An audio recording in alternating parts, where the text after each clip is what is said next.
এই সিগারেট না আমি কারো বাপের টাকায় খাই, নিজের টাকায় খাই, তো আবার নিজের বাড়ির চাই। কারো বাপের যদি কোনো সমস্যা থাকে না, সেটা চুপচাপ চলে যায়, কিন্তু আমার সিগারেট নিয়ে যেন কথা বলা সাহস না পায়। আগে তো বেয়াদব ছিলি, এখন কি বন্ধ তাপ খেতে? হ্যাঁ, খেয়ে ফেলছি। আমার পেটে প্রচুর ক্ষুধা, আমি সব খেয়ে ফেলতেছি। হ্যাঁ, আগে মনে ছিল না, আমি তো জন্মাইছি অবস্থা, এটা মনে ছিল না আমি যে একটা বখাটে, এটা জানো না?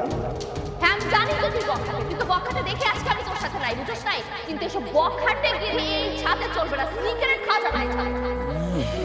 এই এলিয়েন, এলিয়েন 100 বার 1000 বার বলবো, যতবার মন চায় ততবার এলিয়েন বলবো, alien alien alien alien alien. আমার বাড়ির ছাদ, আমি খাবো, নিজা খাবো, মদ খাবো, সিগারেট খাবো, যা মন চায় খাবো। তো সিগারেটের সমস্যা না, ঠিক আছে, কালকে থেকে সিগারেট খাবো না, কালকে গান দেখা। এর পরের দিন যদি তোর আবার সমস্যা হয়, আমি মদ খাবো, সব সমস্যা আমি সব খাবো জায়গায়। তো আসতে কেন তো? হ্যাঁ